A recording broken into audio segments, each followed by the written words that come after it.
Baik, karena waktu sudah menunjukkan pukul 1, mungkin bisa dimulai ya. Baik, Assalamualaikum warahmatullahi wabarakatuh. Selamat siang dan salam untuk kita semua. Alhamdulillah, puji syukur kita panjatkan sehingga kita semua bisa berkumpul bersama-sama menimba ilmu pada hari ini dalam kegiatan webinar Garuda Sadar Pajak, Generasi Muda Sadar Pajak.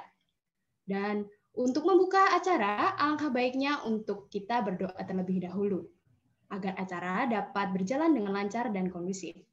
Menurut agama dan keyakinan masing-masing, berdoa dipersilahkan.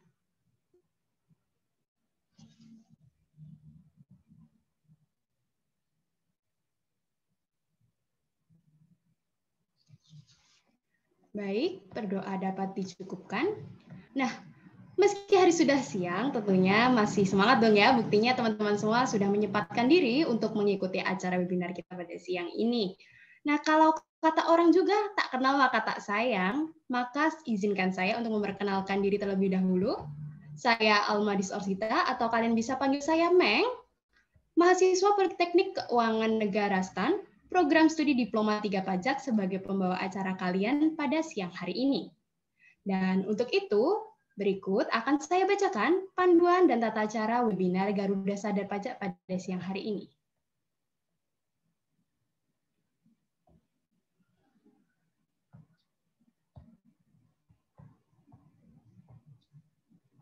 Kepada rekan bisa diperlihatkan ya untuk panduannya, akan saya bacakan.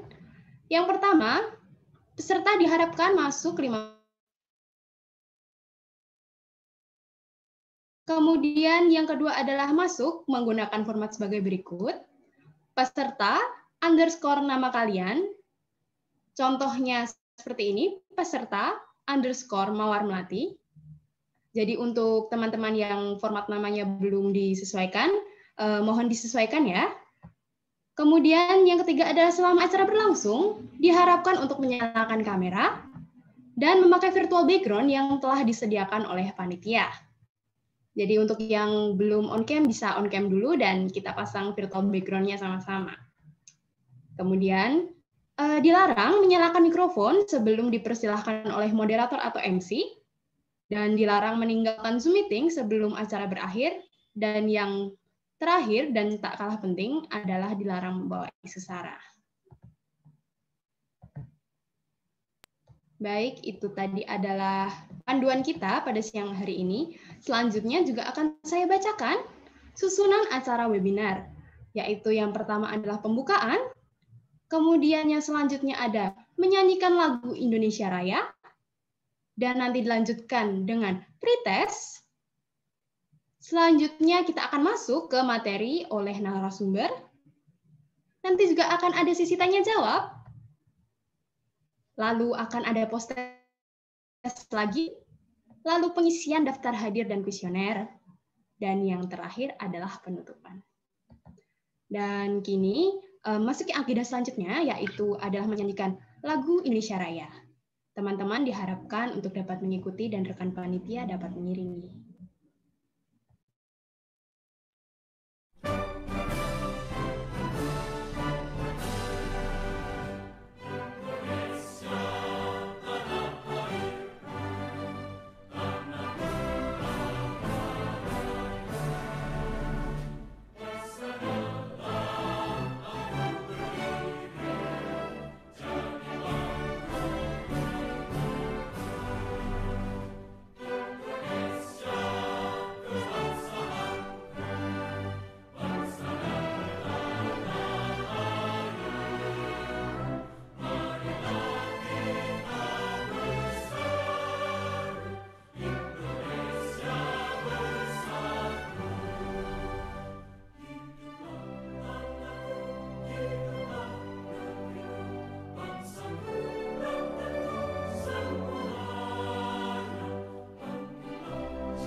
Baik, itu tadi lagu Indonesia Raya.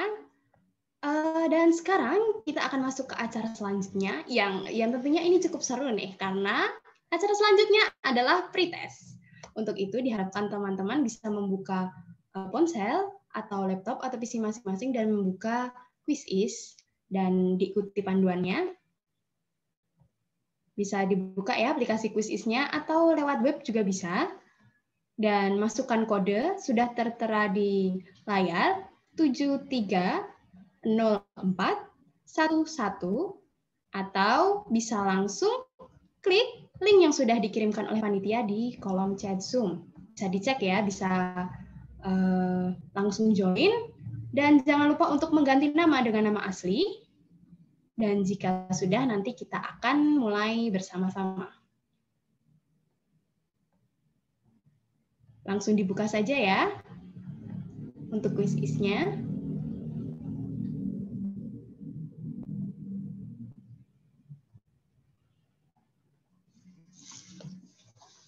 Kita tunggu sampai semuanya join dan bisa bersama-sama dimulai.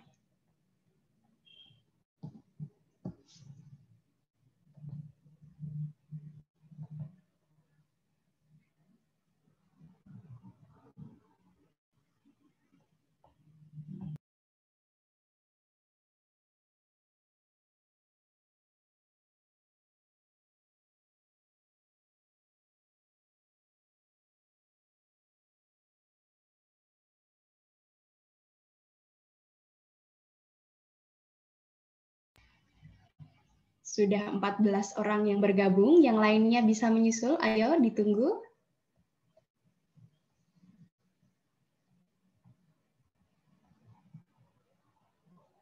Ini untuk seru-seruan aja kok ya. 17.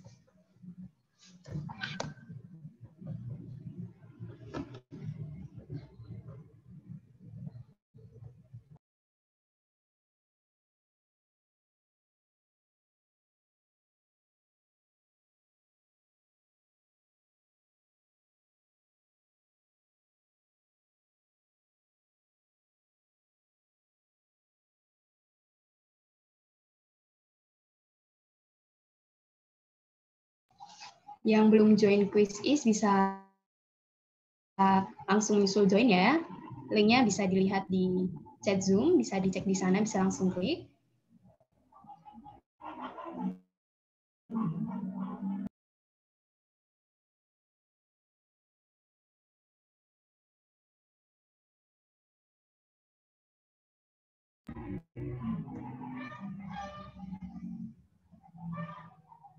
(24) masih kurang 5 orang. Ditunggu.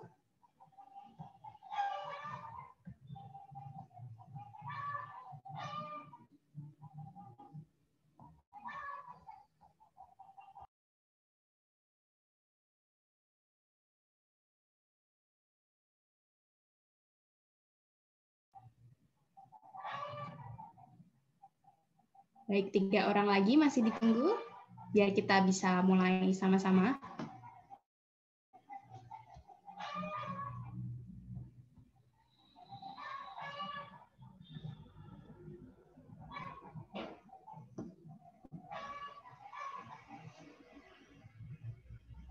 Apakah ada yang mengalami kesulitan untuk join?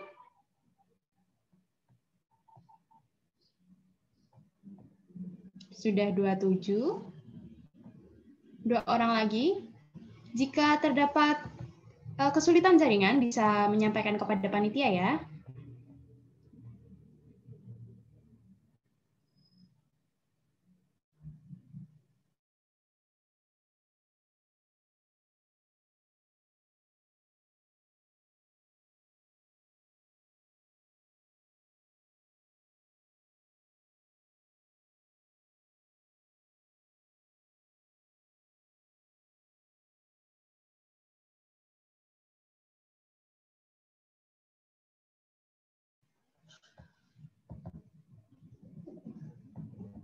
Untuk 2 orang yang belum bergabung, apakah sedang mengalami gangguan jaringan?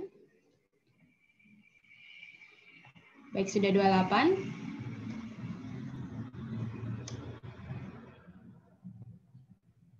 Saya tunggu 1 menit lagi. Jika masih kesulitan, mungkin bisa disampaikan kepada panitia lewat kolom chat Zoom.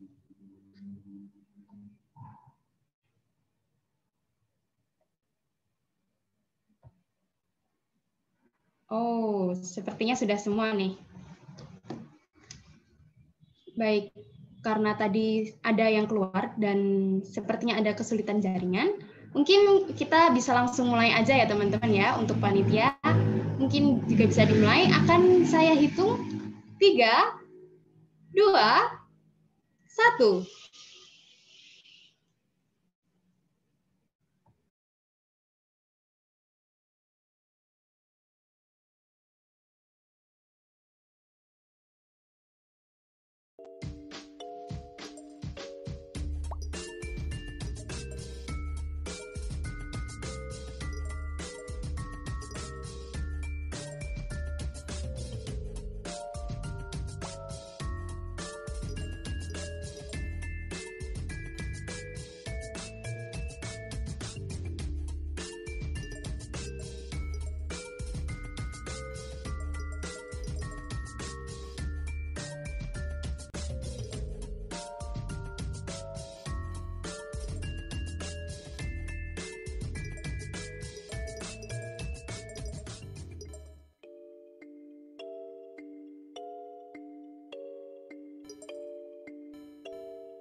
Baik, sudah selesai semua?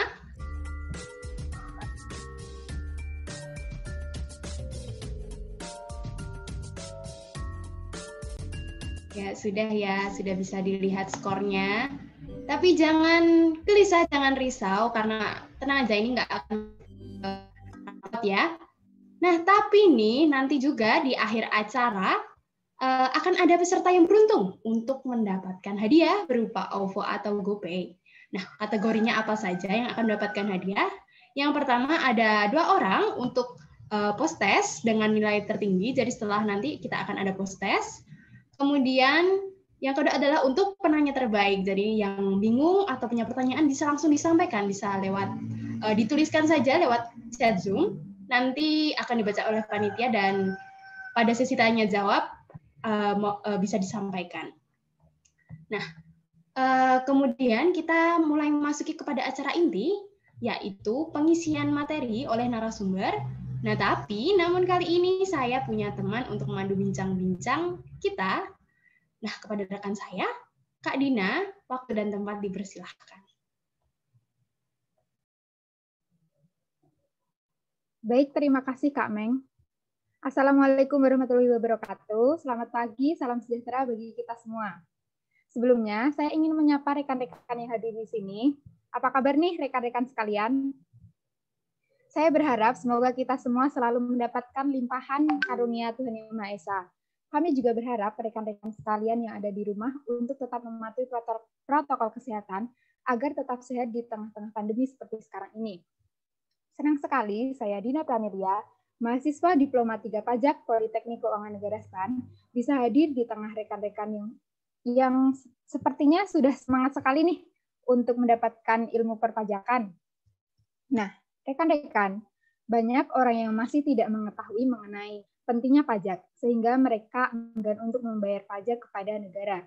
Padahal, pajak itu sangat penting sekali dalam kehidupan kita. Rekan-rekan sebagai generasi muda yang nantinya akan berkontribusi atau bahkan sekarang sudah berkontribusi kepada negara melalui pajak, harus paham nih sebenarnya pajak itu untuk apa sih? Agar nantinya tidak timbul pertanyaan mengenai kemana alokasi uang pajak yang dibayarkan oleh masyarakat. Nah, karena itu kali ini kita akan belajar mengenai pajak, mulai dari gambaran pajak secara umum, jenis-jenis pajak, pentingnya pajak dalam kehidupan kita, serta apa jadinya kalau Indonesia tanpa pajak. Pada siang hari ini, kita kedatangan 2 narasumber yang tentunya telah mendalami ilmu di bidang perpajakan. Narasumber yang pertama adalah salah satu mahasiswa aktif program studi Diploma 3 Pajak Politeknik Keuangan Negara STAN, yaitu Kak Kiki Hadriana. Mari kita sapa dulu. Selamat siang Kak Kiki. Selamat siang Dina. Nih Kak Kiki.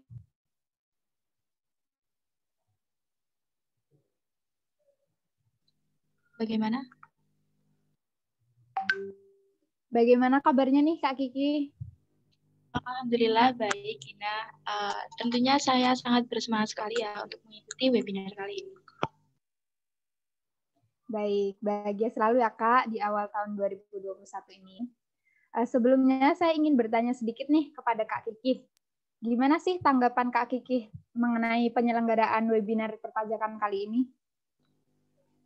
Tentunya saya sangat excited ya tentang webinar kali ini, karena webinar kali ini itu diikuti oleh siswa SMA maupun teman-teman dari perguruan tinggi dari seluruh Indonesia.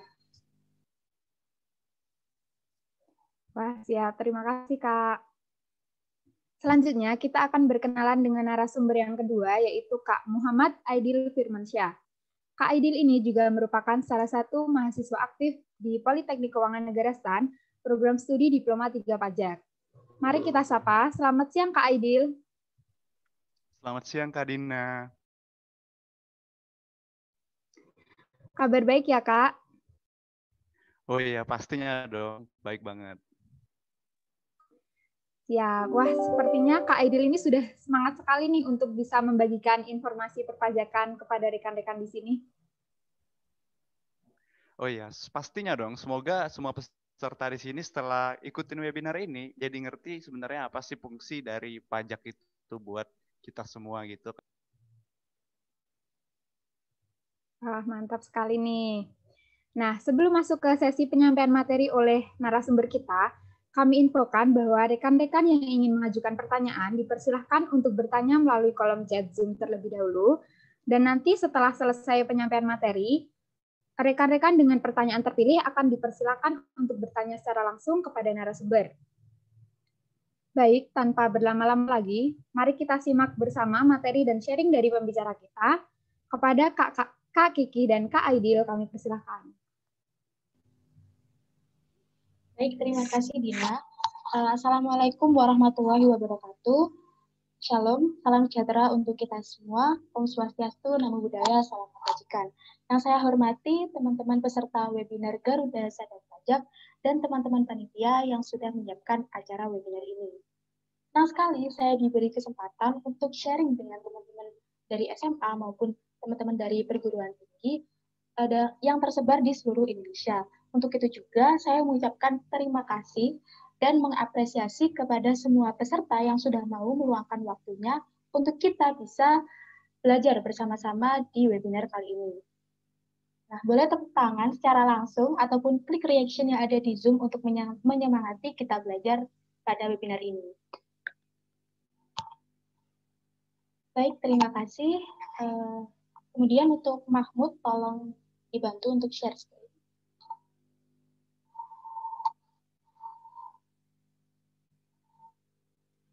Melindungi segenap bangsa Indonesia, memajukan kesejahteraan umum, mencerdaskan kehidupan bangsa, dan melaksanakan ketertiban dunia merupakan tujuan Negara Kesatuan Republik Indonesia. Nah, untuk mencapai semua itu, tentu saja kita memerlukan dana yang besar. Nah, salah satu dana itu berasal dari kita dan untuk kita, yaitu melalui pembayaran pajak. Nah, jika tadi MC kita bilang, tak kenal maka tak sayang. Nah, mungkin ungkapan yang cocok untuk pajak yaitu tak kenal maka tak taat. Nah, jika kita tak mengerti atau tidak memahami suatu hal, maka kita tidak akan tahu makna sebenarnya dari hal tersebut.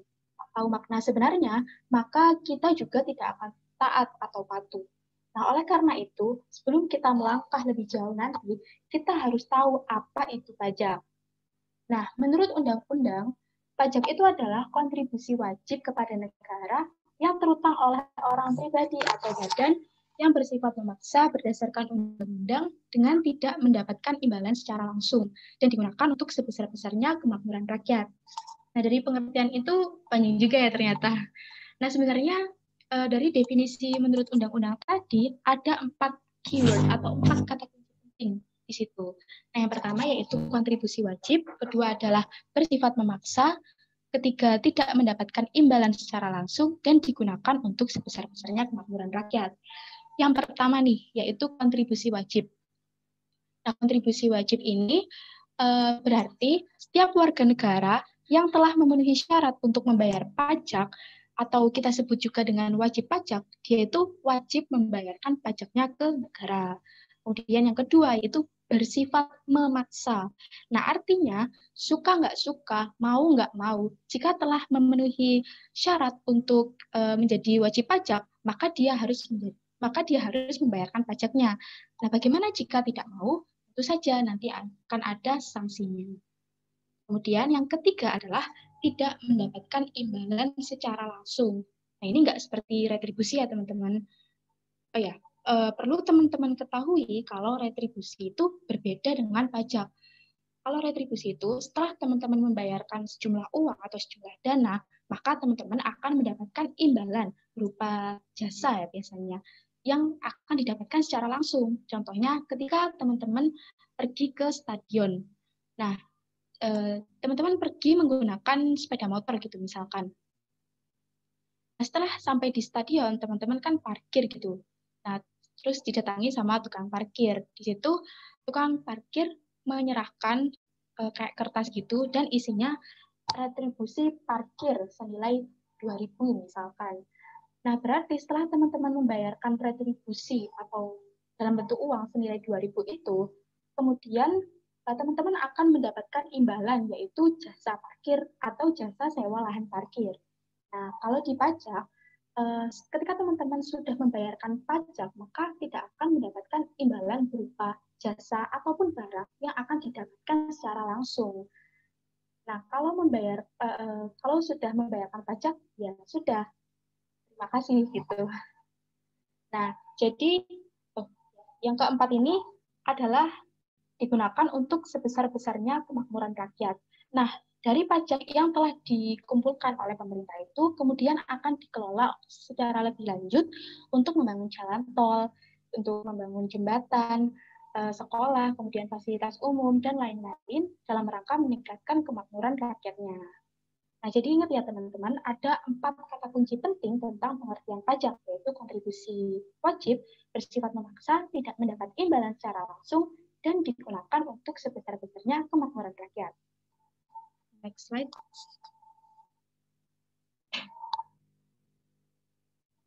Nah, jenis-jenis pajak itu ada apa aja sih?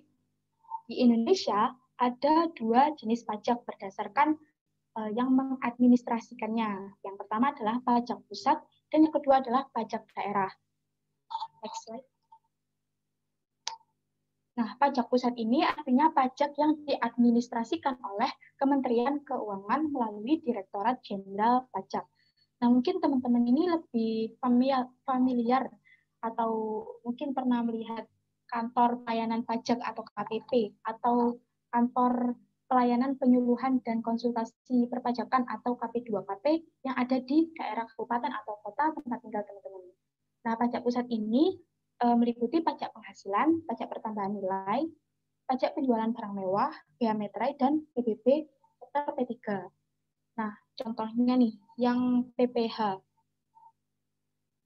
PPh ini dikenakan atas penghasilan yang diterima. Biasanya kewajiban pajak ini muncul ketika teman-teman sudah bekerja ataupun sudah mendapatkan penghasilan dari gaji ataupun dari honor gitu ya.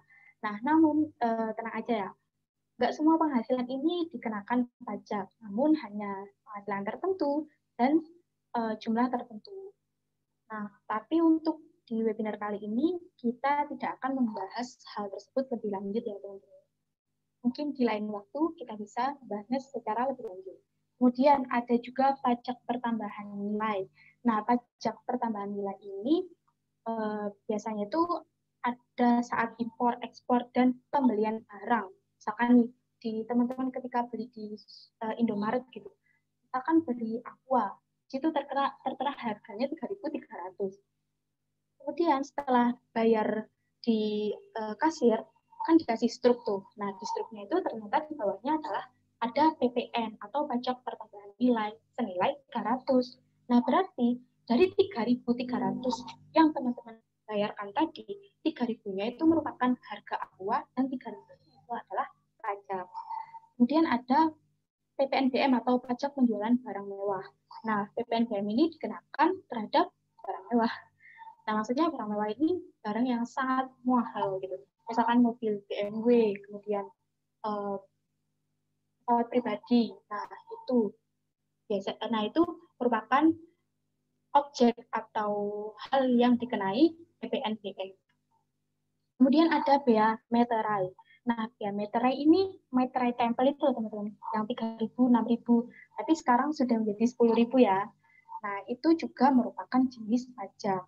Kemudian adalah PBB sektor P3 atau pajak bumi dan bangunan sektor perhutanan, perkebunan, dan pertambangan. Nah, khusus untuk ketiga sektor ini itu diadministrasikan oleh Kementerian Keuangan. Yang kemudian next slide.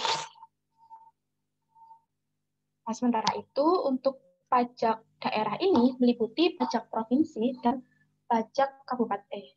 Meliputi diadministrasikan oleh pemerintah daerah provinsi dan pemerintah daerah kabupaten kota. Nah, yang pertama itu pajak provinsi yang diadministrasikan oleh Pemprov ya. Itu ada pajak kendaraan bermotor. Nah, contohnya itu ketika teman-teman biasanya ngurusi pajak sepeda motor di Samsat, nah itu termasuk pajak kendaraan. Kemudian ada pajak air, kemudian ada pajak rokok. Nah, untuk yang diadministrasikan oleh pemerintah daerah kabupaten kota itu, contohnya pajak hotel, artinya pajak yang dikenakan atas pelayanan hotel. Kemudian ada pajak restoran, pajak hiburan, pajak reklame, kemudian ada pajak penerangan jalan atau pajak ketika bayar listrik gitu ya.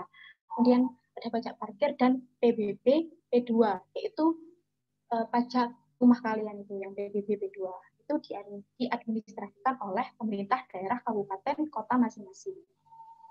Right?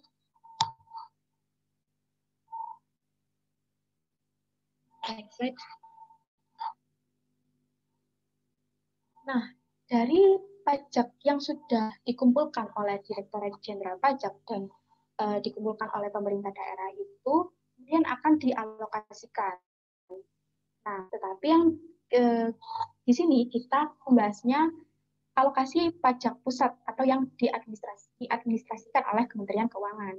Nah, kalau yang diadministrasikan oleh pemerintah daerah itu nanti dialokasikan sesuai dengan kebutuhan daerahnya yang berbeda-beda setiap daerah. Nah, untuk yang alokasi pajak pusat ini dialokasikan untuk belanja pemerintah pusat dan belanja pemerintah daerah. Nah, contohnya nih, alokasi pajak pusat untuk pelayanan umum senilai 18,7%, kemudian pertahanan senilai 5%, kemudian untuk perlindungan lingkungan hidup 0,73%, ketertiban dan keamanan 6,41%, fasilitas umum 1,2%, kesehatan 2,41%, dan sebagainya. Baik. Nah, selain untuk belanja pemerintah pusat, itu juga dialokasikan untuk pemerintah daerah dari pajak yang sudah dikumpulkan oleh Kementerian Keuangan.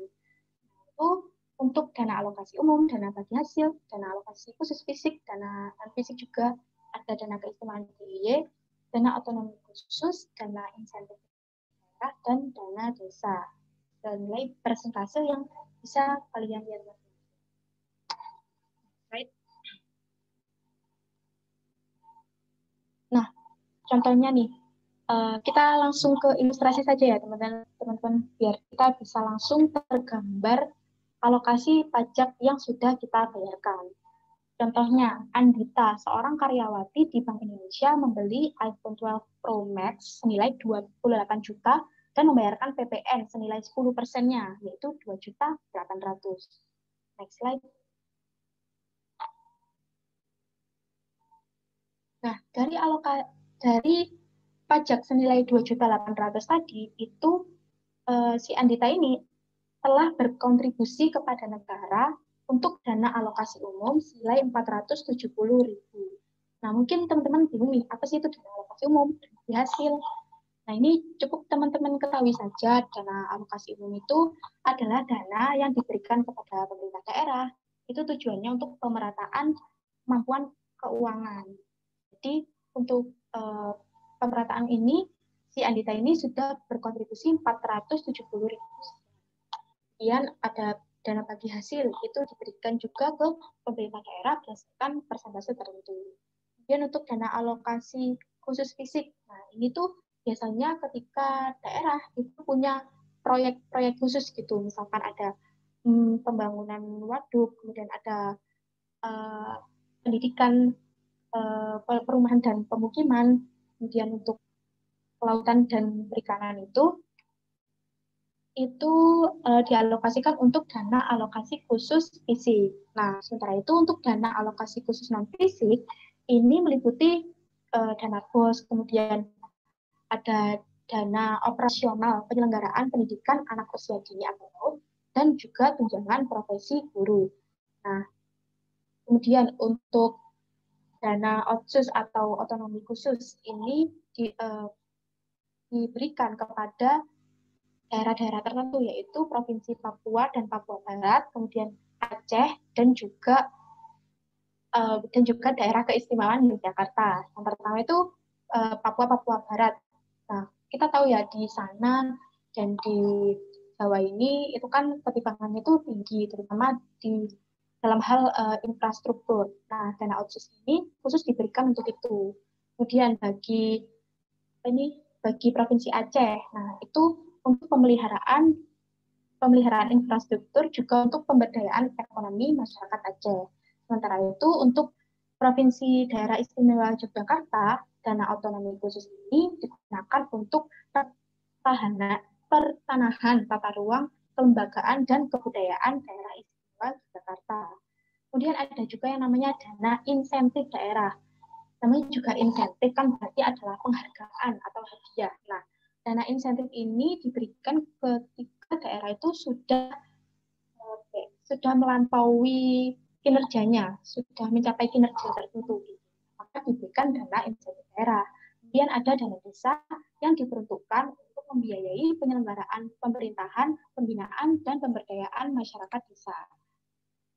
Nah, si Andita ini sudah berkontribusi 79.000 untuk dana desa dan seterusnya. Slide. Nah, selain berkontribusi untuk belanja pemerintah daerah, Andita juga berkontribusi terhadap belanja pemerintah pusat. Nah, apa aja sih?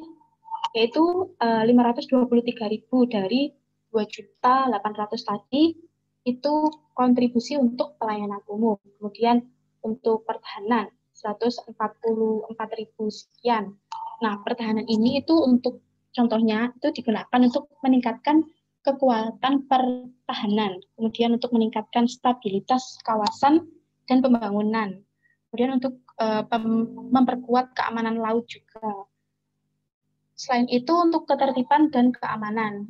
Nah, contohnya ini untuk peningkatan Kamtibmas dalam rangka menyukseskan pilkada. Nah, itu diambil dari dana ketertiban dan keamanan.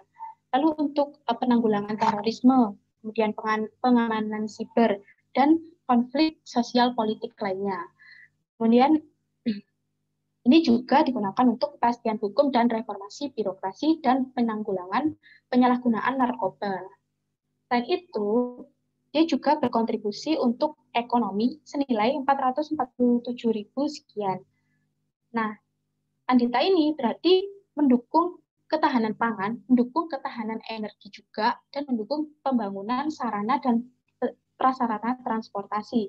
Dia juga mendukung telekomunikasi dan informatika dan meningkatkan akses permodalan UMKM.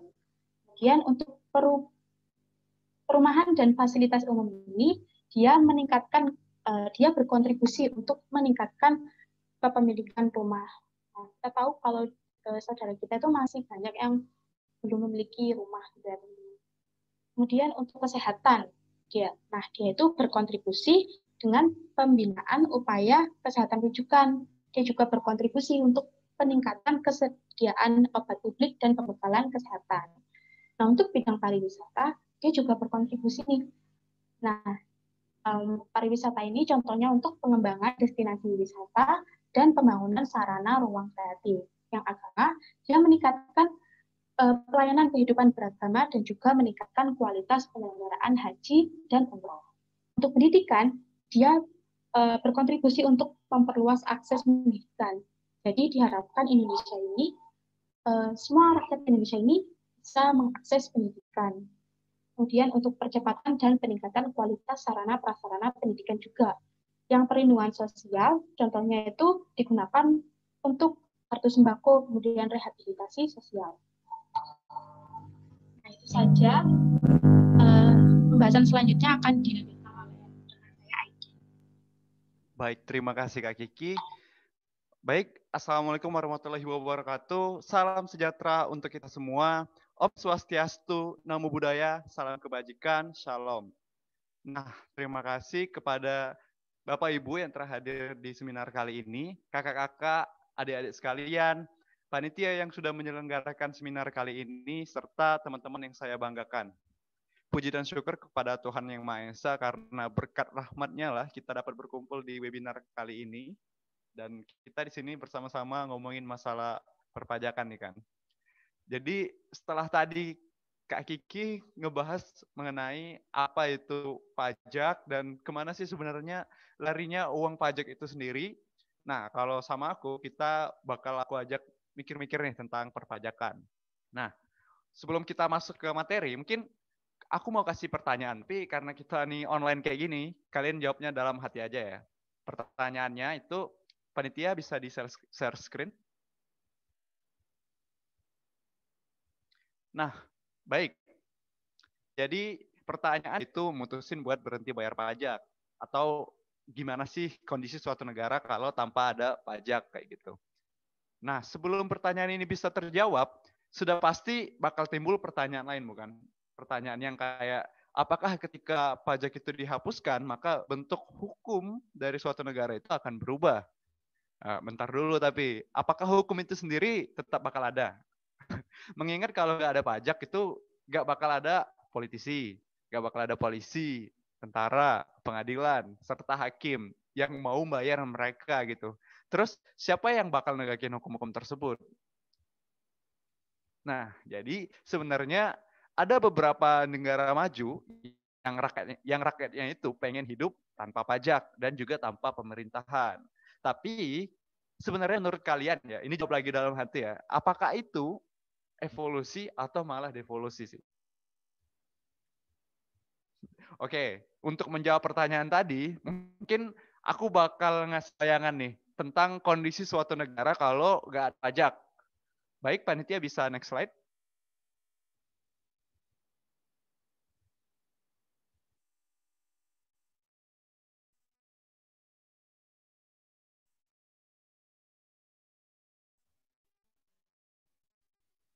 Bisa next slide, panitia.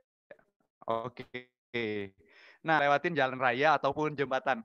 Kalian terbang. Nah, kalau aku sendiri itu sangat terbantu banget karena adanya jalan ke F tuh, dan juga adanya jembatan dan jalan raya ini membuat kita lebih nyaman dalam berpindah dari suatu lokasi ke lokasi lain, bukan? Nah, jalan raya dan jembatan itu adalah salah satu contoh kecil dari kontribusi pajak dalam pembangunan infrastruktur dan juga kebutuhan umum yang ada di negara Indonesia. Oke, jadi bukan cuma itu dong, masih ada hal-hal lain kayak pembangunan listrik, sekolah gratis, jalan, rumah sakit, jembatan, halte, pelabuhan, bandara, stasiun, dan kalau aku sebut semuanya, kayaknya sampai webinar ini habis juga tetap bakal nggak cukup. Jadi Indonesia itu pemerintahnya udah nge-provide semua kebutuhan-kebutuhan dan infrastruktur umum untuk rakyatnya melalui pajak. Nah, jadi kalau nggak ada pajak, maka hal-hal yang aku sebutin di atas tadi dan juga yang nggak sempat aku sebutin tadi akan sangat terbatas atau malah nggak ada. Oke. Dampak selanjutnya itu bisa next slide. Nah, bukan hanya itu, ketika pajak dihilangkan, juga anarki dan demonstrasi itu bakal sangat sering terjadi. Kalian ingat nggak sih demo waktu UU Cipta Kerja kemarin? Nah, demo kayak gitu bakal sangat lumrah kalau misalnya suatu negara itu nggak ada pajak. Karena ya mereka itu terlalu banyak yang harus di demo lah ya ibaratnya. Kalau nggak ada pajak kan nggak ada peraturan yang mengikat dengan jelas gitu. Jadi bakal anarki, kekerasan, dan demonstrasi itu bakal sangat sering terjadi dan kita lihat dalam kehidupan kita sehari-hari. Dan tentu saja kalau kalian mau tahu yang paling terdampak adalah siapa? Ada dua, yaitu yang pertama generasi tua dan generasi anak-anak. Nah, untuk generasi tua itu terdampak karena mereka itu nggak punya uang pensiun dan juga ketika mereka udah pensiun ya, mereka cuma bisa berharap diurusin sama keluarga yang mau ngurusin ataupun masyarakat yang baik hatinya yang mau ngurusin orang-orang tua ini.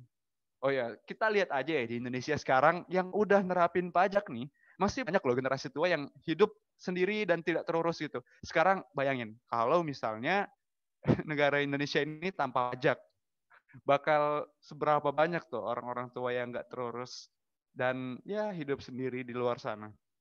Dan untuk pendidikan, untuk anak-anak ya tentunya ya, pendidikan untuk anak-anak itu sangat teramat penting. Karena mereka itu ada generasi yang akan melanjutkan generasi kita sekarang.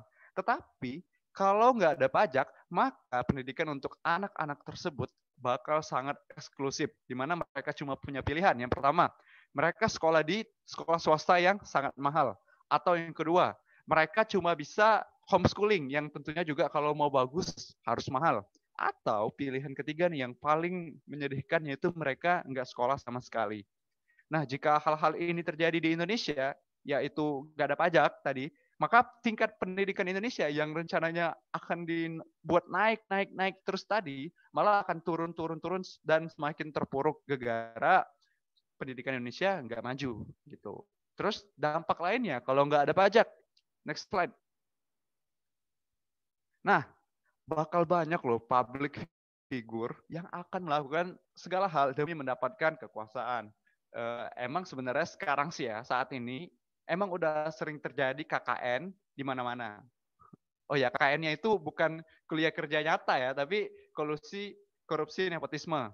Nah, itu KKN ini sangat sering terjadi, seakan-akan kalau kalian mau mendapatkan kekuasaan, yang harus kalian lakukan itu cuma membutuhkan hal-hal kayak yang pertama relasi, yang kedua uang, dan yang ketiga kalian melakukan hal-hal ekstrim kayak cari muka, ke atas, dan lain sebagainya. Kalian bisa mendapatkan kekuasaan pada kondisi Indonesia sekarang. Tetapi ketika nggak ada pajak nih, maka hal-hal yang kayak gini tadi bakal lebih parah dari yang kalian perkirakan. Dan di mana-mana KKN itu bakal sangat sering terjadi, dan bukan cuma KKN, tapi semua yang ada hierarki kekuasaannya itu akan didapatkan oleh orang-orang yang melakukan hal-hal licik dan juga public figure seperti itu. Nah, hal ini dikarenakan apa? Karena kalau nggak ada pajak, maka hukum itu akan melemah. Ketika hukum sudah melemah, maka tentu saja orang-orang yang mempunyai power akan semakin menambah powernya karena mereka merasa mampu melawan hukum tadi. Dan dampak selanjutnya, next slide. Nah, selain dari perebutan kekuasaan, juga kalau nggak ada pajak itu pemberitaan publik juga pastinya bakal menghilang. Menghilang di sini bukan artinya benar-benar nggak ada gitu, nggak ada TV, nggak ada berita, bukan. Tetapi menghilang di sini adalah yaitu integritas dan kevalitan dari pembuat berita maupun beritanya itu sendiri. Karena nih hukum dan media itu bakal dikendalikan dan disetir oleh para penguasa, mafia, dan juga bahkan grup-grup komunis itu. Fake news dan hoax bakal menjadi sangat tersebar dan menjadi santapan kita sehari-hari.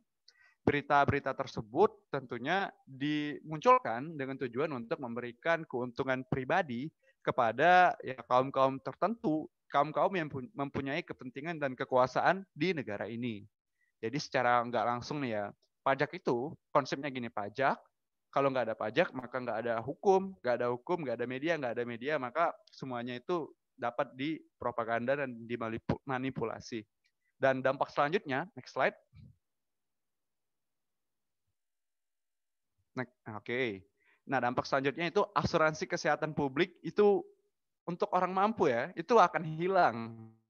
Semua fasilitas kesehatan yang harus ditanggung oleh orang nggak mampu sekarang itu harus ditanggung sama rata kayak orang yang mampu gitu loh. Jadi hal-hal kayak gini kan kayak BPJS gitu kan sebenarnya menggunakan sistem subsidi silang di mana orang mampu itu mensubsidi dana untuk orang yang nggak mampu.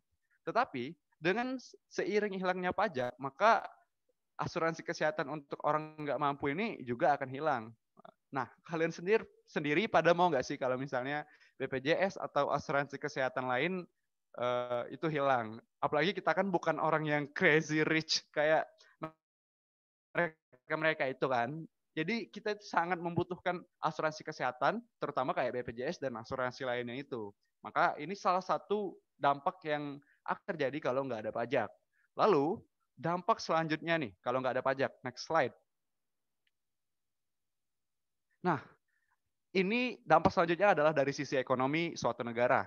Ini sebenarnya merupakan sesuatu yang pasti akan menjadi concern dari suatu negara kalau negara tersebut pajaknya dihapuskan.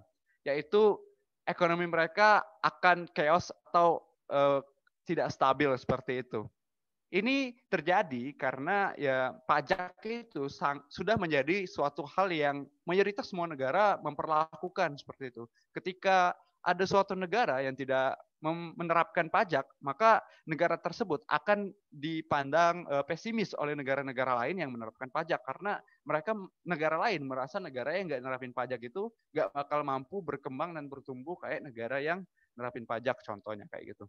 Nah, selain itu ya, selain economic chaos, itu cuma dampak secara umumnya. Mungkin setelah economic chaos maka nggak bakal ada lagi bantuan dari luar negeri. Karena ya bantuan dari luar negeri itu bersifat simbiosis mutualisme. Jadi buat sekedar informasi buat kalian ya, misalnya negara A itu negara B itu negara lain lah ya. kita dibantu oleh negara B. Secara nggak langsung sebenarnya negara B itu mengharapkan bantuan juga dari kita kelak di kemudian hari. Itu simbiosis mutualisme. Bayangin kalau misalnya keuangan negara Indonesia ini hancur gara-gara nggak ada pajak. Pasti negara-negara yang sebelumnya ngebantu kita itu nggak mau ngebantu kita lagi atau bantuannya berkurang karena mereka pesimis dengan kondisi negara Indonesia yang nggak mungkin bakal bisa berkembang ke depannya. Which is nggak bakal bisa bantuin mereka ketika mereka butuh gitu loh. Sehingga hubungan antar negara itu bakal renggang atau ya worst case-nya itu kita hubungannya bakal menghilang. Dan next slide yang terakhir, dampak dari nggak ada pajak itu, ini menurutku yang paling menakutkan ya. Ketika nggak ada pajak, maka kita nggak bakal punya national security ataupun pertahanan nasional.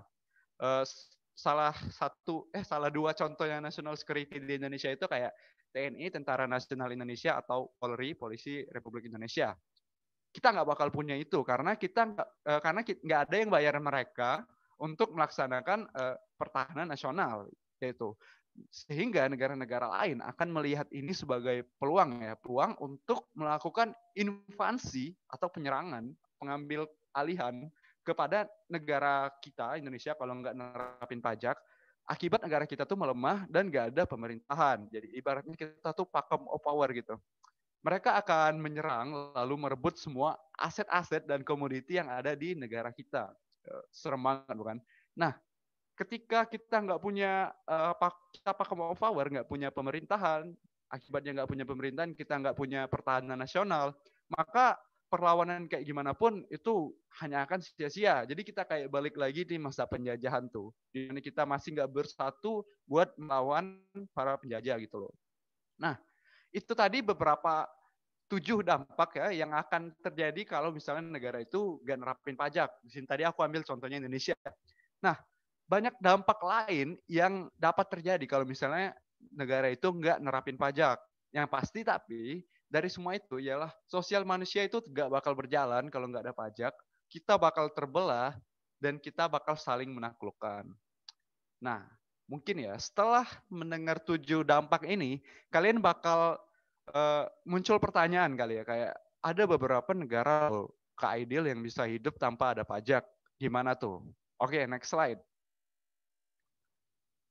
Nih, gimana dengan perlakuan negara yang bebas pajak? Mereka adem-adem anjem aja sekarang. Iya benar. Jadi menurut riset kecil-kecilan yang saya lakukan, memang ada beberapa negara yang mampu hidup tanpa adanya pajak. Contohnya, next slide. Nah, contohnya itu ialah Bermuda, Bahama, Monaco, dan terakhir tentunya kita sangat familiar yaitu Uni Emirat Arab. Di sini aku ambil fotonya yang mewah-mewah dan infrastrukturnya bagus-bagus. Biar kalian juga bertanya-tanya lagi kan. Tadi bilangnya kalau nggak ada pajak, tapi infrastrukturnya jadinya jelek gitu. Nggak ada malah. Terbatas gitu. Kok ini bagus? Nah, jadi perlu kalian ketahui ya. Di antara semua negara yang nggak nerapin pajak itu, terdapat kesamaan. Satu kesamaan di antara semua negara yang nggak nerapin pajak. Yaitu, biaya hidup di sana teramat sangat mahal. Mahal banget. Itu nggak mengherankan ya. Kenapa? Karena penyebabnya sudah pasti, fasilitas di sana itu semuanya berbayar. Nggak ada yang gratis karena nggak ada yang mensubsidinya. Jadi kalau kalian mau lewat jembatan ini mungkin bayar. Lewat ini bayar sini, bayar terus pokoknya. Karena semua itu biasanya dibuat oleh pihak private atau pihak swasta dan nggak ada campur tangan dari pemerintah seperti itu. Nah, mungkin selain dari banyak negara yang tidak menerapkan pajak, itu juga ada beberapa karakteristik lain, yaitu mereka itu adalah negara kecil, bukan kayak negara Indonesia yang sangat luas dan sangat beraneka ragam ini. Dan hidup mereka itu bisa ditopang hanya dari sumber daya alam yang berlimpah di negaranya. Sehingga dengan komposisinya mereka itu negara kecil, sumber daya alam berlimpah, rakyatnya sedikit, dan ditambah tadi biaya hidup orang yang mau numpang jalan-jalan lah ibaratnya ya, ke Bermuda, Bahama, atau Monaco, itu mahal, jadi pendapatan mereka juga banyak, sehingga mereka dapat dengan mudah mengatur dan membiayai kehidupan rakyatnya tanpa melalui pajak gitu loh. Jadi mereka ini benar-benar ya hoki lah ibaratnya, karena wilayahnya kecil, jadi mereka bisa hidup tanpa pajak, dibantu dengan sumber daya alamnya yang berlimpah. Nah, namun gak sedikit loh contoh negara di Afrika yang tetap miskin, meskipun sumber daya alamnya berlimpah. Kenapa seperti itu, Kak Aidil? Ya karena sumber daya alam yang berlimpah itu, negara yang sumber daya alamnya berlimpah cenderung mempunyai pemerintahan yang otoriter dan militer ada di belakang mereka membackup para kaum oligarkis yang mendapatkan manfaat dari gak adanya pajak. Jadi kayak gitu loh. Jadi gak semua negara yang gak ada pajak itu bisa sukses dan bisa berjalan dengan mulus gitu loh. Sekedar info, negara kayak Arab Saudi, Uni Emirat Arab ini, yang sangat bergantung pada industri minyak buminya, kini sudah mulai menyiapkan subsidi minyak dan juga pengenaan pajak pertambahan nilai atau PPN terhadap produk yang dijual di negaranya. Nah, jadi negara-negara Bermuda, Bahama, Monaco itu kan kecil ya. Uni Emirat Arab itu kan gede. Nah, mereka sekarang udah kewalahan nih untuk menghidupin rakyatnya yang cukup banyak dan sumber daya alam mereka tetap berlimpah ya, tapi karena mereka cukup besar wilayahnya sehingga sudah mulai menerapkan pajak di negaranya. Sehingga kesimpulannya itu sangat kecil kemungkinan negara itu dapat berkembang dan bertumbuh kalau nggak ada penerapan pajak di negara tersebut. Nah, mungkin segitu dulu penjelasan tentang dampak kalau nggak adanya pajak. Selanjutnya, mungkin bakal ditambahin lagi sedikit sama Kak Kiki. Saya tutup. Assalamualaikum warahmatullahi wabarakatuh. Baik, terima kasih Kak Aidil. Saya lanjutkan lagi ya teman-teman. Nah, dari pemaparan dari saya sebelumnya maupun dari Kak Aidil tadi, kita dapat mendeskripsikan perwujudan dan fungsi pajak. Bisa tolong share screen-nya?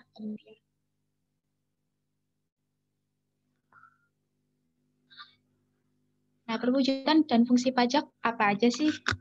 Next slide. Nah, yang pertama, bayar pajak merupakan wujud kita bela negara. Jadi kita tidak perlu untuk menjadi TNI atau Polri untuk membela negara, tapi kita juga bisa bela negara dengan membayar pajak. Lalu, perwujudan yang kedua, bayar pajak mewujudkan generasi berkualitas dan berkarakter. Nah, dari teman-teman masih dalam kandungan sampai dengan sekarang ini dipikirkan oleh pemerintah, teman-teman. Jadi dimulai dari kandungan itu, pemerintah itu sudah memikirkan kesehatan untuk ibu hamil. Kemudian setelah kalian lahir, akan ada imunisasi dan vaksin secara gratis agar kalian tidak mudah untuk terjangkit penyakit. Kemudian ketika anak-anak remaja terus dewasa seperti sekarang itu diberikan pendidikan dan akses pendidikan dan juga biaya pendidikan yang murah. Jadi semua itu untuk mewujudkan generasi berkualitas dan berkarakter untuk rakyatnya. Lanjut. Kemudian bayar pajak juga untuk pemerataan ekonomi. Nah, tadi kita kan sudah membahas alokasi pajak tadi ya. Salah satunya itu untuk dana alokasi umum yang digunakan untuk pemerataan ekonomi di seluruh Indonesia. Kalian juga tahu kan kalau di Indonesia ini masih ada ketimpangan ekonomi, contohnya di Indonesia, contohnya di Jawa dengan di Papua. Bayar pajak ini salah satunya untuk pemerataan ekonomi tadi.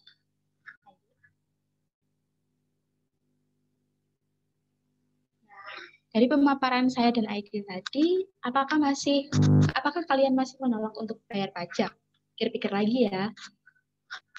Sekian presentasi dari saya kembalikan ke Dina selaku moderator.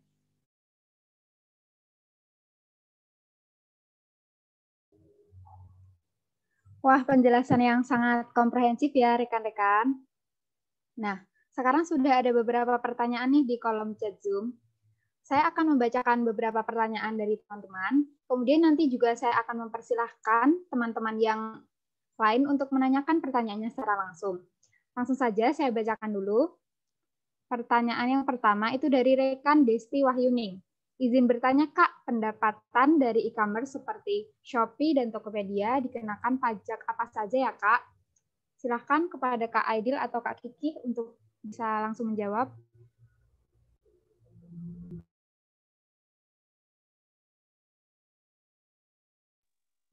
Saya coba jawab dulu ya. Nanti kalau misalnya jawabannya masih kurang, mungkin Kak Kiki bisa menambahi. Jadi untuk mohon maaf, itu pertanyaannya jam berapa ya? Saya mau baca juga. Moderator. Oh, udah. Pertanyaan dari Desti Wahyuning ya. Jadi pendapatan dari Iya, Kak. e-commerce seperti Shopee dan Tokopedia itu dikenakan pajak apa saja? Yang pertama, untuk pendapatan e-commerce seperti dari Shopee dan Tokopedia itu tentunya kena pajak ya, karena pajak itu dikenakan kepada tambahan penghasilan dan kemampuan ekonomi seseorang ketika dia sudah melebihi PTKP atau penghasilan tidak kena pajak. Nah, di sini maksudnya itu kalau misalnya dia jualan ya di e-commerce kayak Shopee dan Tokopedia, itu dikenakan pajak apa saja. Jadi misalnya kita nih seorang seller di e-commerce kayak Shopee atau Tokopedia, itu perlakuan perpajakannya itu sama kayak perlakuan perpajakan pedagang konvensional. Jadi mereka akan dikenai pajak penghasilan, pajak pertambahan nilai, dan kalau misalnya dia jual barang mewah itu juga kena pajak penjualan barang mewah. Jadi untuk pajak penghasilannya ialah penghasilan dia selama 1 tahun pajak itu dikalikan sesuai dengan tipe pekerjaan dia, tipe usahanya dia. Itu ada tarifnya khusus dan itu cukup komprehensif. Mungkin untuk lebih jelasnya tentang tarifnya bakal dijelasin di lain waktu kali ya. Sedangkan untuk pertambahan nilai itu dikenakan untuk pengiriman dari pembelian barang dari penjual ke pembeli ataupun dari supplier ke penjual seperti itu. Nah, sedangkan untuk pajak penjualan barang mewah ini dikenakan kepada orang-orang atau seller yang menjual barang-barang mewah saja, kayak misalnya ada tuh kan di Tokped jual mobil Tesla ya, itu yang PO-nya aja itu 100 juta. Nah, itu nanti ketika dia udah bayar lunas dari total harga mobil Tesla itu bakal dikenai lagi tambahan pajak lagi nih, yaitu pajak penjualan barang mewah. Jadi misalnya kita nih jual Tesla ya, itu dikenain PPN, pajak pertama nilai, terus dikenain pajak barang mewah, penjualan barang mewah, terus margin keuntungan kita setelah dari proses penjualan kita, proses usaha kita selama kurang lebih 1 tahun itu bakal dikenai lagi pajak akhirnya itu yang namanya pajak penghasilan. Itu dilaporkan setiap tahun, laporan tahunan gitu. Mungkin itu menjawab atau mungkin ada Baik, yang mau terima kasih, ditambahkan Kak oleh Kak Aidil. Kiki? Sudah terjawab ya, rekan Desti Wahyuning. Jadi e-commerce itu akan dikenakan PPh, PPN maupun PPNBM. Untuk pertanyaan selanjutnya ada dari rekan Ida Horyatun. Negara kita sudah menerapkan wajib pajak, tetapi tingkat kesejahteraan masyarakat masih rendah. Kenapa ya, Kak? Silahkan bisa dijawab Kak Aidil atau Kak Kiki. Baik, terima kasih pertanyaannya. Ini sekaligus saya mau menjawab pertanyaan untuk Syarif yang hampir sama pertanyaannya ya. Mengapa banyak masyarakat yang masih belum bisa menikmati belanja yang dilakukan pemerintah pusat dan kenapa masih banyak yang belum sejahtera gitu kan. Nah, menurut saya kalau jadi ketika kita belajar mengenai suatu keuangan negara ini, tentunya ada pemberi dana yaitu dari Kementerian Keuangan itu akan diberikan kepada badan ataupun lembaga yang menjalankannya atau eksekutifnya gitulah ya. Nah, tentunya di sini tuh perlu adanya sinergi dari baik Kementerian Keuangan maupun baik dari si penyelenggaranya tadi. Nah, kenapa di Indonesia ini masih kayak belum merata atau belum memenuhi kesejahteraan semua rakyatnya gitu kan ya. Nah, karena ada yang nggak sinergi tadi di situ. Nah, dari Kementerian Keuangan ini sudah berupaya untuk mengumpulkan pajak dan juga untuk mengumpulkan pendapatan yang digunakan untuk fasilitas-fasilitas umum tadi. Nah, mungkin dari sinergi tadi itu ada yang miss gitu. Mungkin ada korupsi yang ya kita nggak itu juga ya, nggak menutup kemungkinan ke situ juga. Karena korupsi ini masih menjadi penyakit yang cukup berbahaya ya bagi negara kita. Kalau dari saya, mungkin dari Aidil bisa ditambahkan. Mungkin sudah lengkap ya kayaknya. Baik, sudah terjawab ya untuk rekan Ida dan rekan Syarif. Terima kasih Kak Kiki.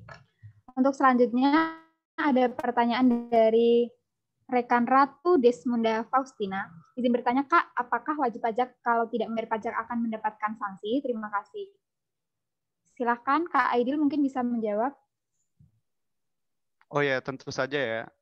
Kalau ketika kita sudah pertama stepnya itu penghasilan kita melebihi dulu ambang batas untuk diwajibkan menjadi wajib pajak atau membayar pajak. Ketika sudah melebihi, kita wajib membuat yang namanya NPWP. NPWP itu ialah nomor pokok wajib pajak. Nah, setelah kita mempunyai NPWP, kita itu diwajibkan melapor dan membayar SPT atau surat pemberitahuan tahunan. Itu tentang berapa sih jumlah penghasilan, hutang, dan segala macam terkait keuangan kita selama 1 tahun. Ketika kita tadi tidak membayar pajak ya, berarti di sini kondisinya kita itu nggak rugi ya. Dalam 1 tahun ini kita tuh untung ya, untung dan melebihi ambang batas untuk membayar pajak, dan kita tidak membayar pajak, bahkan mungkin tidak melaporkan jumlah keuntungan kita ke kantor pajak, maka tentu akan dikenai sanksi. Sanksinya itu bisa berupa sanksi peringatan dulu ya, pasti diperingatkan. Ketika dia nggak merespon peringatan tersebut, diingatkan lagi. Ketika masih nggak direspon, nanti dari kita tidak merespon peringatan itu juga ada denda lagi. Jadi denda itu bakal terus nambah gitu, tapi tetap ada batasannya gitu. Dalam jumlah bulan tertentu, ketika sudah sampai batas maksimal, maka tidak bisa bertambah lagi. Nah, tapi jangan khawatir ya. Jadi setiap kita, misalnya aku seorang, misalnya pekerjaan aku ini nggak dipungut langsung. Biasanya pekerjaan yang nggak perlu wajib ngelapor setiap bulan ke kantor pajak, nggak wajib melapor ke kantor pajak itu ialah pekerjaan kayak yang diberi penghasilan oleh pemberi penghasilan kayak PNS misalnya, ataupun juga kamu pegawai tidak tetap di suatu perusahaan, itu udah dipotong sama perusahaannya. Kalau misalnya aku bukan yang itu ya, aku yang lain, misalnya aku YouTuber nih, atau misalnya aku selebgram nih, aku dapat endorsement, kan endorsement sejenis kayak gitu kan di luar dari pengenaan pajak ya. Jadi perusahaan tuh ngasih endorse ke kita, nilainya full, nggak ada potongan pajak. Itu kan wajib kita laporkan untuk dibayarkan kan pajaknya kan. Ketika dalam tanda kurung sudah melewati ambang batas tadi. Tapi kita nggak ngelaporin nih tadi duit endorsement tadi. Nah, kita tuh tetap bakal diingatin secara pribadi lah, ibaratnya dari kantor pajak itu ada namanya akun representatif. Jadi akun representatif ini adalah seseorang ataupun satu tim gitu yang bertanggung jawab kepada beberapa orang dalam pelaporan dan pembayaran pajaknya. Jadi dia bakal ngingetin kita untuk bayar pajak gitu. Tapi ini untuk biasanya yang diingetin tuh untuk yang penghasilannya cukup gede. Kalau misalnya kita masih penghasilan kecil, itu biasanya kita ya melalui sosialisasi secara umum gitu loh. Jadi balik lagi ke pertanyaan awalnya, itu dikenakan sanksi atau tidak, dikenakan, dan sanksinya itu juga berbeda-beda ya, tergantung misalnya kita pekerja tetap, pekerja tidak tetap, ataupun kita badan, itu sanksinya berbeda-beda, dan juga bergantung seberapa lama kita pajaknya itu tidak terbayarkan ataupun tidak melaporkan seperti itu. Mungkin dari Kak Kiki bisa menambahkan atau ada yang mau ditambahkan seperti itu? Menurut saya cukup lengkap dari penjelasan Kak Aidil tadi sih. Baik, jawabannya sangat kompleks ya. Jadi intinya, wajib pajak yang tidak memenuhi kewajiban perpajakannya nanti akan dikenakan sanksi. Sudah menjawab ya pertanyaan dari rekan Ratu. Nah, untuk selanjutnya, saya akan mempersilahkan beberapa teman yang sudah bertanya di kolom chat untuk bertanya secara langsung. Yang pertama yaitu rekan Dita Intan Pratiwi. Kepada rekan Dita dipersilahkan untuk open mic dan bertanya secara langsung kepada narasumber kita.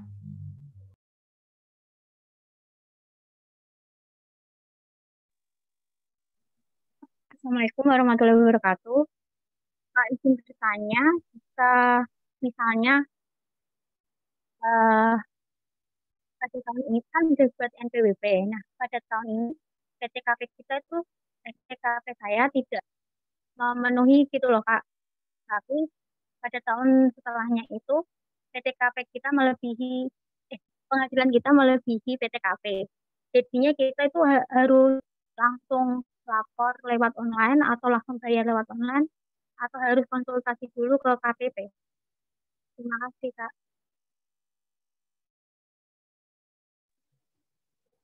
Baik, Kak Aidil atau Kak Kiki bisa langsung menjawab.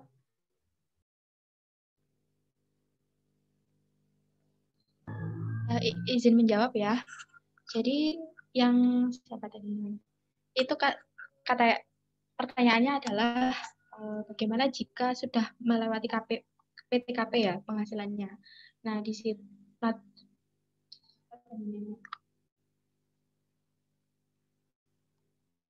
Nah, penghasilannya itu dari tahun lalu itu berarti mulainya Januari gitu ya? Apa bagaimana ya? Kita ya kalau nggak salah yang nanya. Ini Kak, misalnya kan tahun lalu kan tahun ini kan buat NPWP. Nah, yang tahun kemarin tuh penghasilannya belum melebihi PTKP. Jadinya kalau tahun ini penghasilannya melebihi PTKP, itu yang harus dilakukan itu gimana? Harus konsultasi dulu sama KPP atau langsung lakukan itu pembayaran via online, kan ada di web pajak itu loh, Kak. Oh ya, berarti ini kayak berbeda tahun gitu kan ya? Kalau yang misalnya yang tahun ini tuh sudah melebihi PTKP gitu kan ya? Apa benar kita? Ya, Kak. Oh ya. Nah, yang pertama tentu saja ya dari pertanyaan Dita itu sudah memenuhi dua syarat untuk dikenakan pajak, yaitu adalah syarat subjektif dan juga syarat objektif. Yang syarat subjektif ini adalah berada di Indonesia melebihi 183 hari. Nah, teman-teman, Dita ini kan sudah berada di Indonesia selama 183 hari kan, karena ya bertempat tinggal di Indonesia sekarang. Berarti dia itu sudah memenuhi syarat subjektif. Kemudian yang kedua ini syarat objektif, yaitu menerima penghasilan. Nah, menerima penghasilan di sini kita juga sudah melebihi PTKP. Nah, berarti sudah timbul adanya kewajiban perpajakan, yaitu pajak penghasilan di situ. Nah, PPh-nya ini dihitung setiap tahun gitu, Dita. Jadi misalkan untuk Dita ini memilih tahun buku Januari sampai Desember gitu kan ya. Berarti untuk yang tahun sebelumnya nih, misalkan 2020 itu penghasilannya masih 50 juta misalkan yang di bawah PTKP gitu kan ya. Itu berarti nggak bayar pajak gitu. Sedangkan untuk yang tahun ini misalkan 60 juta yang artinya sudah di atas PTKP yang untuk tidak ada tanggungan dan belum menikah. Dan dari 60 juta ini tentunya harus membayar pajak ya. Nah, jadi kewajiban pajak itu yang pertama adalah mendaftarkan. Nah, mendaftarkan ini harus mendaftarkan NPWP untuk sebagai identitas wajib pajak. Kemudian yang kedua adalah menghitung pajaknya. Kemudian yang ketiga adalah membayar dan melaporkan pajak tersebut. Jadi ya dikenakan pajak untuk yang tahun ini jika melebihi PTK. Mungkin dari Aidil ada tambahan? Oke, mungkin aku mau nambahin dikit ya. Soalnya tadi kayaknya dia ada dua pertanyaan, itu terkait yang pertanyaan pertama bayar pajak atau enggak, terus yang kedua itu online atau konsultasi dulu ke KPP kan. Untuk pertanyaan pertama menurutku udah jelas ya, itu tahun kemarin ya udah nggak bayar karena dia di bawah PTKP, tahun ini bayar karena dia sudah di atas PTKP. Terus untuk bayarnya gimana? Bayar dan lapornya gimana? Secara online melalui aplikasi atau konsultasi dulu ke KPP? Jadi karena masa pandemi ini ya, ketika masa pandemi ini, maka waktu sejak dari awal pandemi sampai sekarang kalau nggak salah, jadi untuk proses kerja di Kementerian Keuangan sendiri, di Direktorat Jenderal Pajak ataupun di KPP lah ya, tempat kita bayar pajak itu lebih diutamakan untuk melalui online. Nah, untuk konsultasi juga bisa online, pembayaran, pelaporan itu juga bisa online. Jadi nggak masalah, kamu Kak Dita ini mau konsultasi dulu ke KPP juga boleh mengenai terkait dengan misalnya dia nanya pajaknya bayar berapa, segala macam bayar berapa. Kalau nggak salah dia nanti bakal diarahkan ke pelayanan pajaknya langsung. Jadi kita bisa langsung one-on-one chat atau one-on-one ngobrol gitu. Bisa lewat WA ataupun telepon atau email. Nah, setelah Kak Dita ini tujuannya menjawab pertanyaan kan, barulah biasanya nanti bakal diarahkan untuk pengisian lewat online, yaitu website DJP tadi yang ada online-nya gitu. Tetapi kalau misalnya Kak Dita nih benar-benar bingung banget kalau mau bayar pajak secara online tuh gimana, dari konsultasi juga masih bingung, udah dicoba tapi masih nggak ngerti, ya udah nggak apa-apa, datang aja ke kantor pajaknya, nanti bakal dilayani di sana kok. Jadi ibarat kita kan mau bayar pajak nih, kita kan berniat baik kepada negara. Pasti kita akan di-provide dengan senyaman mungkin, diajarin, dan ya itu menurutku hal yang memberikan kita banyak pilihan gitu. Bisa lewat online ataupun bisa langsung gitu mungkin.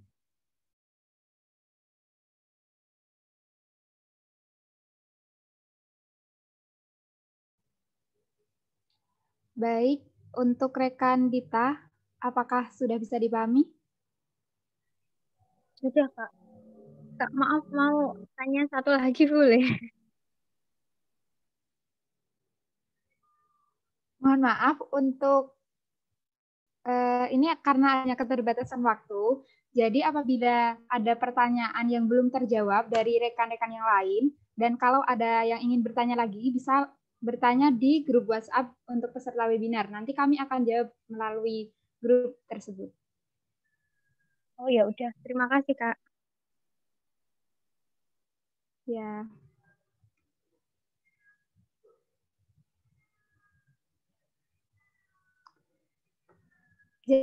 Jadi kesimpulan dari webinar kali ini yaitu kita sebagai generasi muda harus sadar akan kewajiban perpajakan kita nantinya.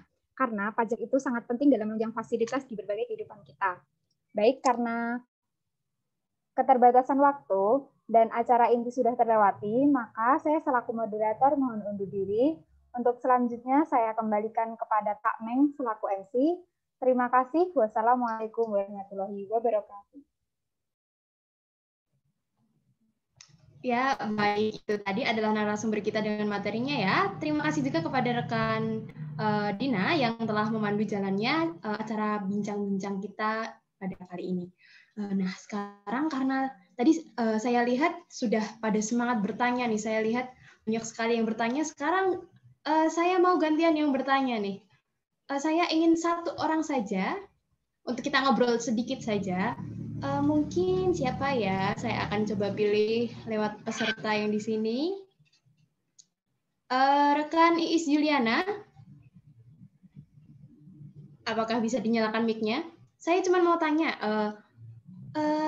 menurut rekan gimana nih tadi tentang materinya? Apakah menarik atau bisa diceritakan sedikit saja tadi apa yang sudah didapatkan oleh rekan?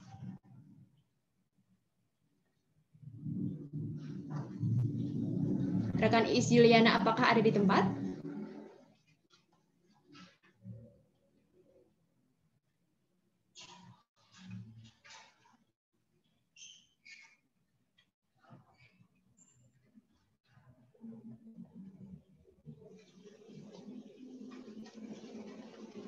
Baik, mungkin ada kendala jaringan ya, atau ada kendala teknis.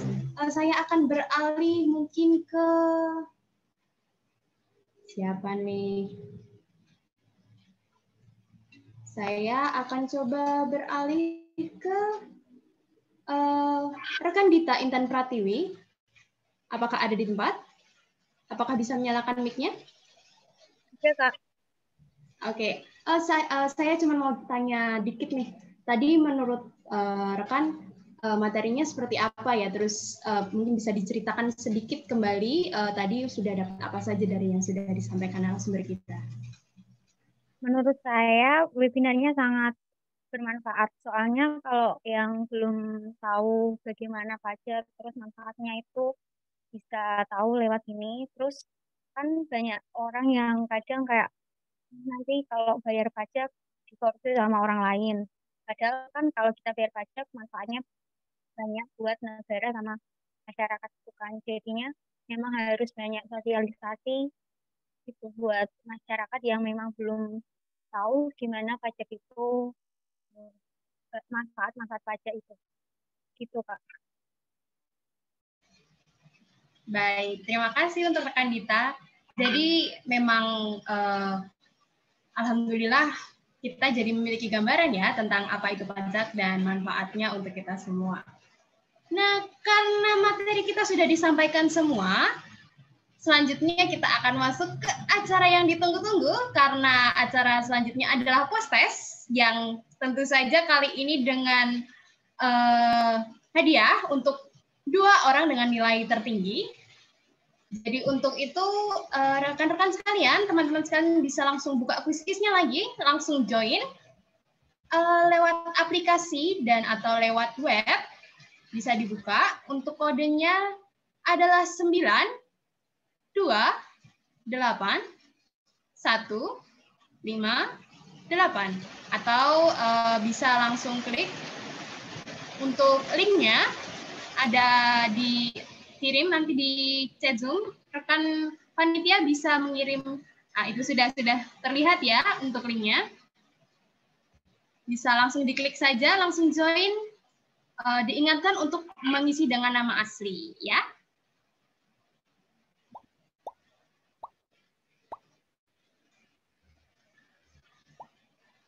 Langsung join, kita tunggu. Yang ini ada hadiahnya, ayo semangat. Ada hadiahnya, Oppo GoPay.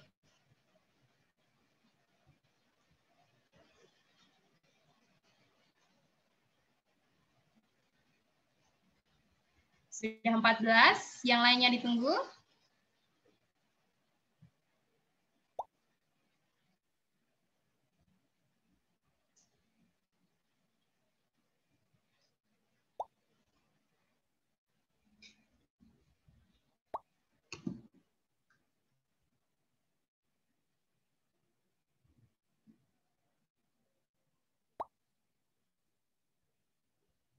Sudah 17, yang lainnya yang belum bergabung bisa langsung bergabung ya.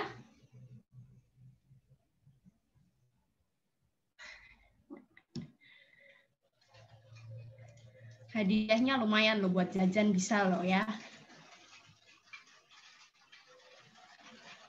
Hai, sudah 20.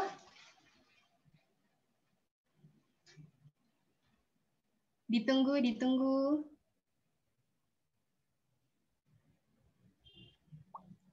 Untuk yang kesulitan jaringan atau mungkin ada kendala untuk mengikuti kuis, bisa menghubungi panitia, bisa memberitahukan lewat chat Zoom.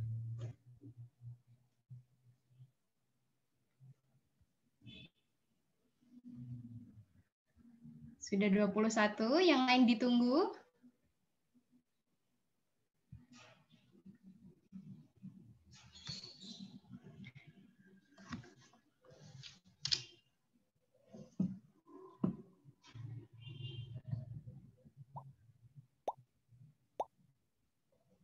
Yuk yang belum join.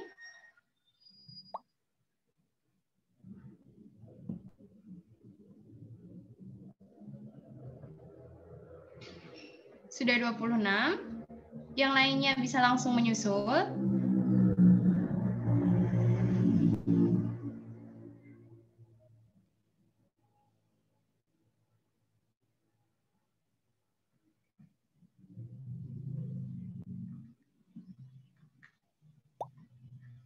Masih ditunggu ya. Ayo yang belum join bisa langsung join. Sudah 27.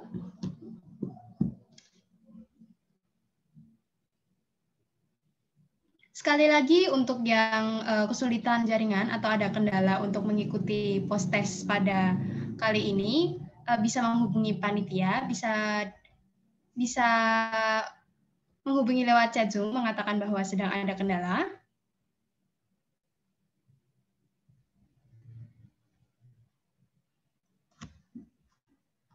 Saya tunggu sebentar lagi. Jika 2 menit lagi saya tunggu, nanti kita akan mulai.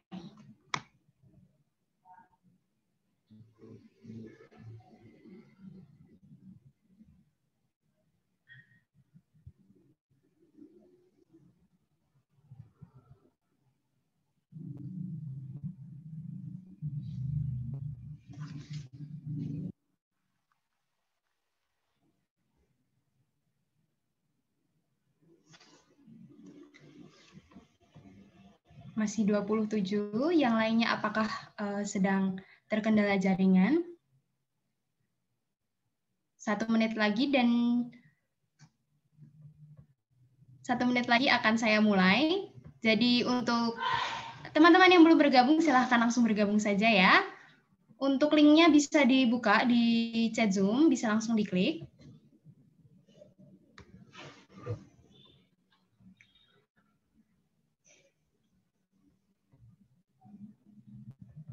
Ada hadiahnya loh, ada hadiahnya.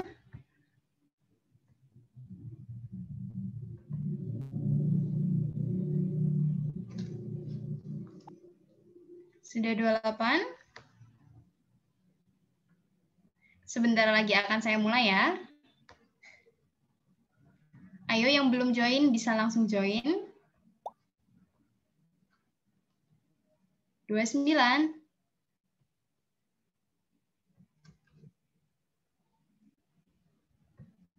Baik, karena sudah 2 menit dari yang saya sebutkan tadi, akan langsung saja dimulai ya.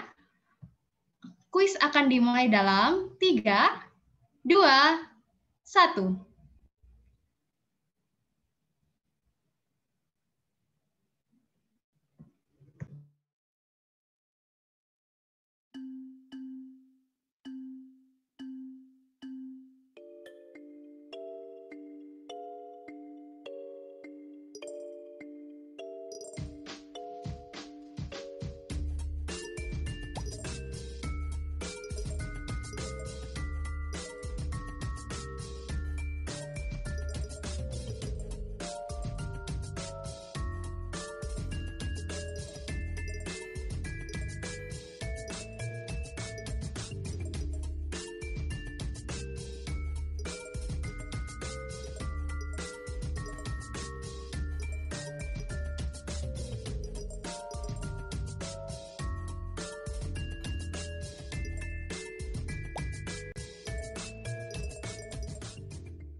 Baik, sudah semua? Sudah selesai semua ya? Ya, di sini kita sudah dapat siapa aja yang mendapatkan nilai tertinggi ya.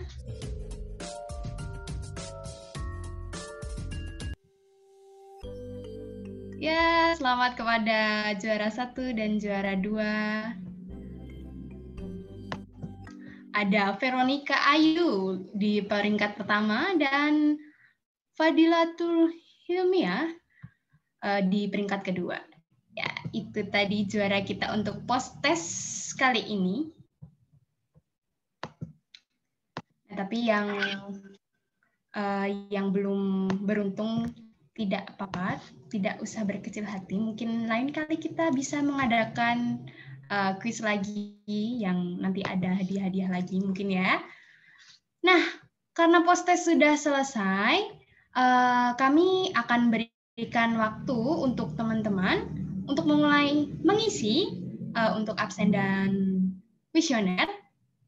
Linknya akan diberikan oleh rekan panitia, bisa langsung dibuka. Langsung diisi saja ya, itu sudah dikirim di chat Zoom, sudah ada, bisa langsung diklik, bisa langsung diisi. Ini nanti pengisian untuk absensi dan kuesioner nantinya untuk mendapatkan e-sertifikat dan akan dibagikan oleh rekan panitia kita nanti lewat grup chat WhatsApp. Begitu ya, bisa langsung diisi sekarang, biar langsung bisa diisi, bisa nanti didata, nanti langsung dikirim untuk e-sertifikatnya. Nah, tapi jangan keluar dulu, jangan leave dulu, karena setelah ini kita juga masih ada sesi foto bersama. Jadi ini untuk daftar hadir dan absensi dan foto bersama.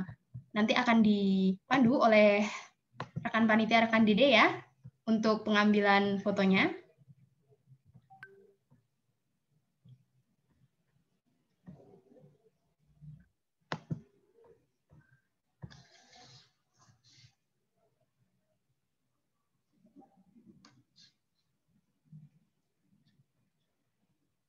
Bisa langsung mengisi dulu, saya akan tunggu 5 menit untuk teman-teman semua mengisi. Dan dan nanti kita akan langsung foto, langsung open cam saja, mulai open cam dari sekarang, nanti akan dipimpin oleh rekan saya, rekan Sony, untuk mengambil gambar. Yuk, yang sudah mengisi bisa langsung open cam ya.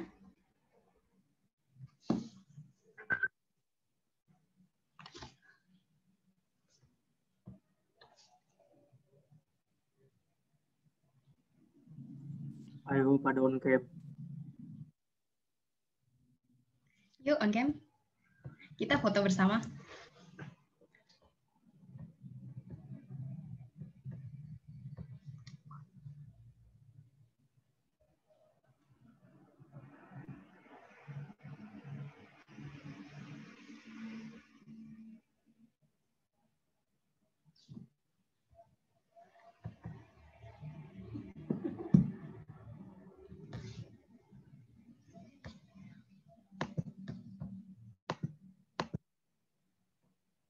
Ayo yang lain bisa langsung on cam saja. Teman-teman kita sudah mulai on cam, yang lain. Kita akan ambil gambar.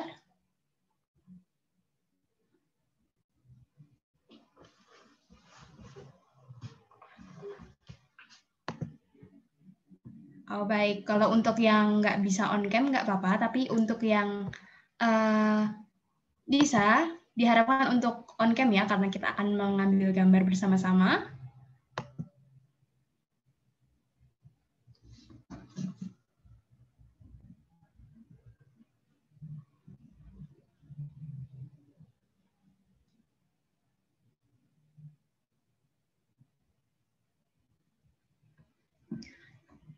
Jadi untuk yang dapat e-sertifikat nanti yang mengisi kuesioner sama daftar absensi ini ya.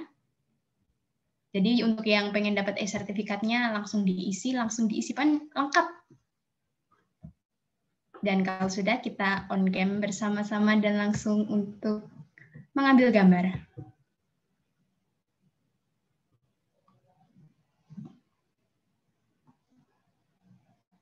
Satu menit lagi saya tunggu dan nanti kita akan langsung mengambil gambar. Nah, sambil mengisi kuesioner, saya akan mengumumkan untuk teman-teman yang beruntung untuk mendapatkan hadiah Oppo atau GoPay, yaitu tadi untuk 2 pemenang dengan nilai tertinggi untuk quiz kita, yaitu ada yang pertama Veronica Ayu, dan yang kedua adalah Fadilatul Hilmiah. Dan tadi kita juga sudah menentukan penanya terbaik, yaitu adalah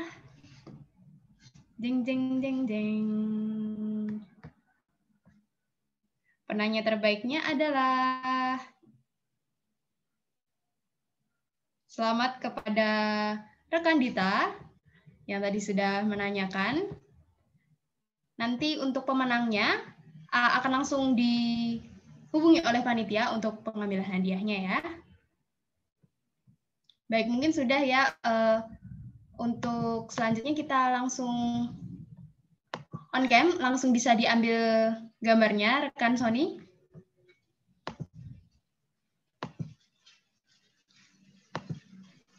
Ya, udah bisa ya.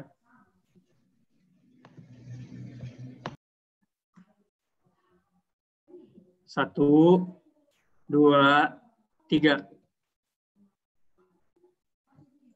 Oke, bentar.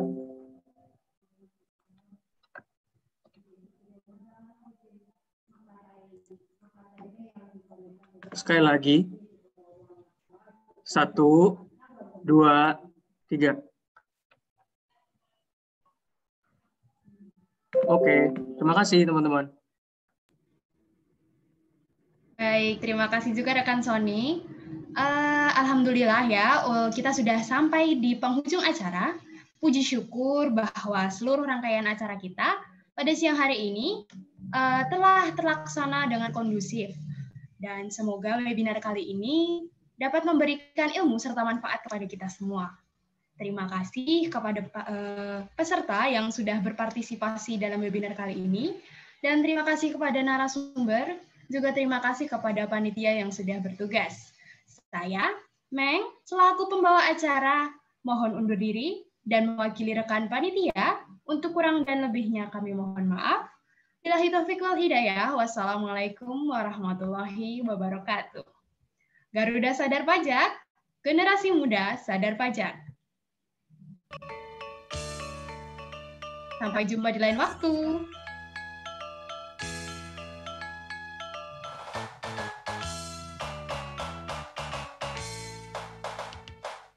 Mesat ngepung luhur laut di awan-awan, beber kena jancana, angin tayat karingan, suku marah luas, rejal pematik mengulu, dapat dikabari hibar matarik mulu.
luhur jauh di awan-awan, beber kejanjana bangun tayat karingran, suku marah luas runcing pemantik mengeluh, lapak mega barihi bernatarik biru.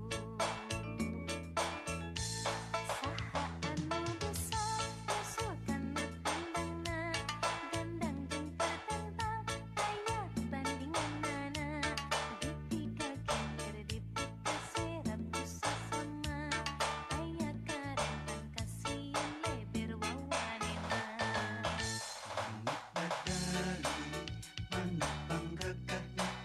Berlambang sakti Indonesia Jaya.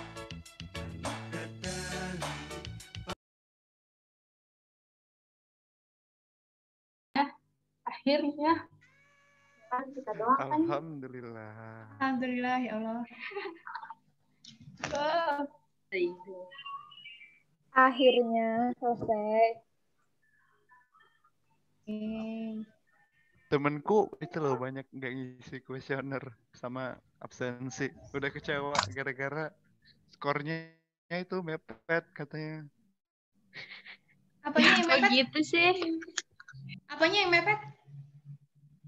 Dia benar semua, cuma beda kayak 1 detik doang ngejawabnya kurang cepat. Ya, katanya. Aku ya udah gimana? kecewa katanya, jadi langsung Lagi keluarin wah. katanya. Weh. Jadi nggak ngisi link absen dia. Isi lah ya. Disuruh ngisi lah. Dapat sertifikat loh.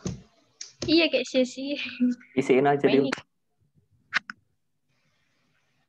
Setidaknya dia punya nanti dokumentasi bahwa dia sudah mengikuti webinar.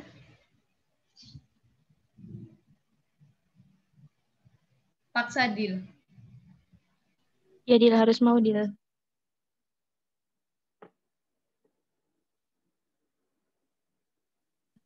Harus. Aidu terputus ya? Oh ya, kayaknya terputus deh.